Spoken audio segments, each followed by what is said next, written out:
Hey you guys, it's Kelly Cosmo here, and today I am going to talk about my favorites and disappointments that I came across this month. So I'm going to kind of bounce back and forth between favorite, disappointment.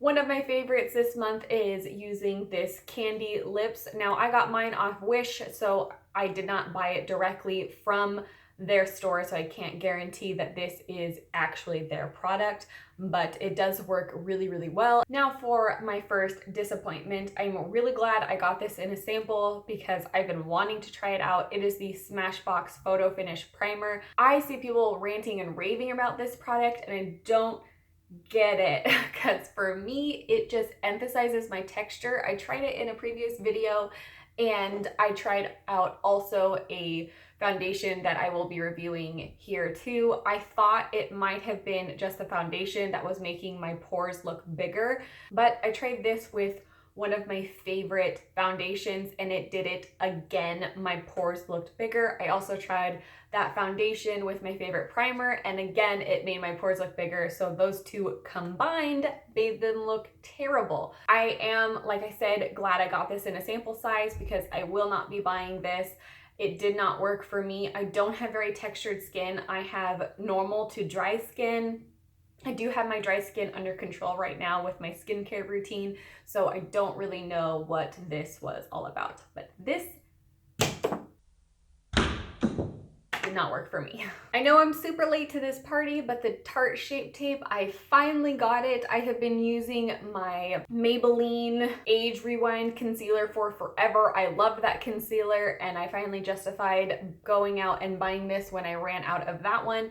And I have to say that it is 100% worth the hype. I like using my smaller Eco Tools beauty blender to blend it out. This is a lot more dense than this one is. Like it's just doesn't squish the same. And because of that, I feel that it doesn't absorb as much product and it spreads the product super easily. I absolutely love it. I tried this primer in so many different ways. It's the Milani Prime Perfection Face Primer, hydrating and pore minimizing, which I got it because I wanted to minimize pores, obviously, but usually primers that are pore minimizing are very drying on the skin, and this said hydrating. So I thought, what the heck? Sounds like a good deal in there, and no, it didn't work. It didn't help make my makeup last longer. I saw zero reduction in my pore minimization and I didn't feel that it was hydrating at all. In my Birchbox, I got the sample of the Balm Springs Long Wearing Blush. This is what it looks like because it's so tiny, kind of hard to show on camera from far back. It's the blush that I'm wearing today. I don't like a super intense blush and I love this one. It is buildable. I will be purchasing this in the full size just because this is such a tiny little pan that it's hard to kind of get my big blush brush in there. So I kind of have to like wipe it across all of it to get it out, but I love this color. It goes with so many different looks and I'm going to be buying this in the full size. Another product that I also got in my Birchbox was this Mana Beauty Simplified Eye Candy Priming Shadow Stick in Honey.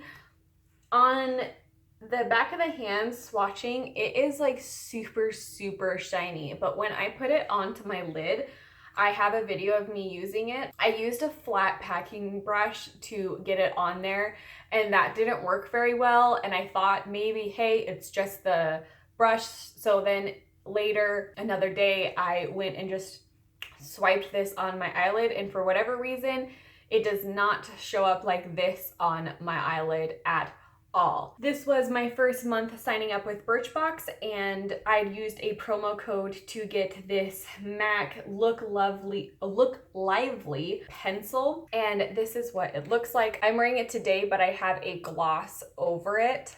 I am obsessed with this. I have been reaching for this. This goes in my purse and goes with me everywhere. It's not long lasting, but I don't really expect long lasting in a lip crayon. It's easy to reapply. It is a great shade. A disappointing product, which I was really, really bummed about. So when everyone started blowing up about the L'Oreal Lash Paradise mascara, I went out and grabbed it.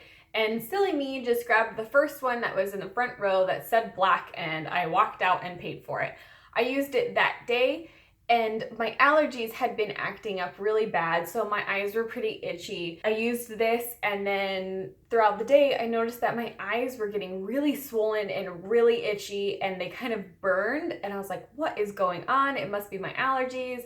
Took my allergy pill, used eye drops, cleaned off my makeup at the end of the day, went on to the next day, used this again because I really liked the look of it. Again, my eyes were burning, itchy, swollen, super terrible, and I was really confused on why my allergies were acting up so much more than normal. And I thought, well, maybe it's this new mascara that I'm trying, but I've never had an allergic reaction to a mascara before. I also noticed that it was super hard to take off, and no one had mentioned that in their videos. So it was then that I went back and looked at it, and it says waterproof at the bottom.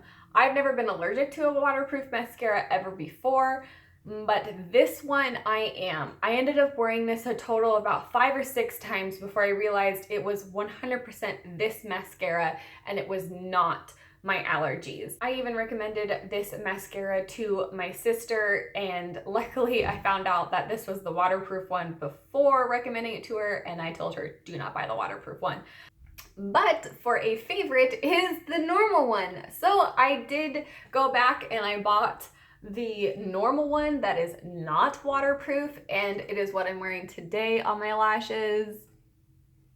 I have very straight or even eyelashes that go down, so getting them to curl at all is extremely hard. I also don't have very thick eyelashes. They are super thin, just like my hair. My hair is very thin, and it is very hard to get any kind of lift or volume to my lashes, and this does it. I am so shocked that something that costs like $7 or $8 is becoming my favorite mascara. It is 100% worth the hype. I have not been failed by this mascara, and I am loving it. As I mentioned earlier, the Smashbox primer that I used it with this 24-hour foundation by L'Oreal Paris, the Infallible Pro Glow in 202.